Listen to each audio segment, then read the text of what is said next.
Avec Odon Vallée. Odon Vallée, bonjour. Bonjour. Merci de vous prêter à ce jeu de la Web TV. Cette Web TV pré-débat, c'est-à-dire que vous allez entamer un débat d'ici 10-15 minutes. Un débat sur le thème conscience collective et nouvelles références. C'est quoi la conscience collective? Ou avons-nous une conscience collective actuellement? Est-ce que c'est conscience collective ou inconscient collectif? Ça renvoie un peu à l'œuvre de Freud sur psychologie des foules et analyse du moi. Je pense qu'en ce moment, il y a une ambiance qui est en train de changer dans plusieurs domaines. Il y a bien sûr la question du climat. Est-ce que la Terre a un avenir habité par l'homme ou pas? Est-ce que aussi l'ambiance politique n'est pas en train de virer au profit des extrêmes, ce qui nous renverrait aux années 30, et là encore à Freud? Et puis bon, on a des élections en ce moment, on a eu des attentats. Est-ce qu'il n'y a pas une peur de l'autre et justement un collectif qui est mal en point? Parce qu'on se demande si on n'est pas mieux tout seul. Je suis frappé.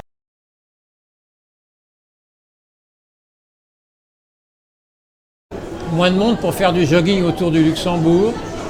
Moins de monde à la piscine, où pourtant on ne craint pas grand-chose. Moins de monde dans les cinémas, dans les restaurants. Les gens sont bien équipés en télévision, en ordinateur qui vous donne tout ce qu'il faut et gratuit à domicile. Pourquoi sortir, hein? Donc si on rentre dans son cocon, comme l'escargot, comme la tortue sous une épaisse carapace, il y a peut-être des raisons à cela. Le problème, c'est que si le collectif est en baisse, l'avenir du groupe est en cause. Il est très clair qu'aujourd'hui, les religions en Europe attirent moins pour le collectif ou pour le communautaire. Le politique, il y a quand même beaucoup d'abstention. Le culturel, c'est un élément, mais ce n'est pas ça qui fait vivre l'avenir, hein. La culture est importante, mais la nature aussi, et c'est surtout la volonté. Mais une volonté raisonnable. Pas un triomphe de la volonté, une volonté raisonnable. Voyez-vous, on nous parle beaucoup de laïcité, de choses comme ça. Moi, je suis au Bénin, le pays où toutes les religions sont respectées, où on fait dire des messes, des offices, des prières dans les temples, les mosquées, les églises pour tous les dirigeants. Et je suis frappé de voir que là-bas, on a moins peur parce que probablement on se supporte mieux les uns les autres. C'est-à-dire on se supporte mieux, on s'aide comme un supporter aide son équipe, mais aussi on supporte mieux les défauts de l'autre. Je crois que nous sommes trop exigeants aujourd'hui quant à autrui à qui on demande tout et on voudrait qu'il soit à la fois soi-même et qu'il soit différent. C'est pas possible ça. C'est le dialogue qui semble... On revient en tout cas à une certaine forme de dialogue ou de nécessité de dialogue. Nécessité du dialogue, s'il y a dialogue, il y a forcément différence, hein, sinon c'est un monologue. Et tolérance de la différence de l'autre. Tolérance de la différence, mais en même temps, il faut que l'autre soit d'accord pour dialoguer, hein. Ouais. S'il envoie des bombes et des mitraillettes, ça ne va pas du tout. Donc je pense qu'aujourd'hui, il y a un vrai risque, c'est qu'il y ait, compte tenu des événements démographiques mondiaux, un afflux dans une immigration non contrôlée qui fasse le jeu de ceux qui refusent la différence de religion, de couleur de peau, de langue, etc. Je crois beaucoup aux langues, hein.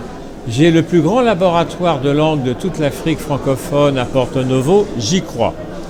J'ai le plus grand réseau de bibliothèques de toute l'Afrique francophone au Bénin. Je crois que la lecture, c'est très important. Et pas seulement les nouvelles technologies, car les attentats ont été nourris par les nouvelles technologies, hein. Moi, je crois beaucoup à l'avenir du livre, mais il y a encore des progrès à faire dans ce domaine-là. Et puis, je crois, avec le pape François aussi, et avec Barack Obama, à l'avenir du dialogue interreligieux. Barack Obama a dit, si on fait la guerre à l'islam, nous allons la perdre. Une laïcité qui serait trop crispée n'a aucune chance, elle ne fera que dresser les uns contre les autres. Il faut une laïcité ouverte dans l'esprit du premier amendement de la Constitution américaine. Toute dernière question, un petit jeu, c'est le jeu de l'imagination. Vous imaginez être au pouvoir, c'est vraiment une imagination. Vous êtes au pouvoir, vous avez une décision, une seule à prendre. une décision qui pourrait vraiment faire pencher les choses vers un côté que l'on peut souhaiter positif. Ce serait laquelle, cette décision?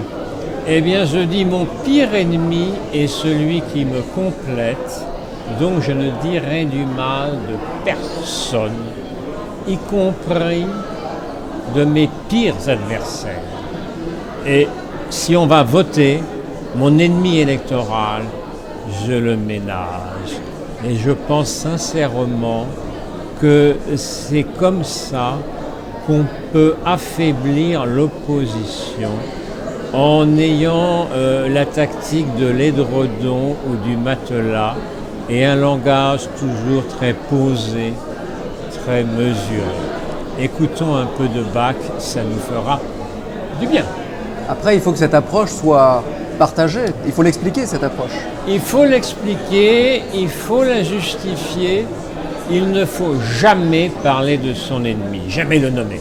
Jamais, jamais. L'innommable ne se nomme pas et on évite le pire par cette sage politique.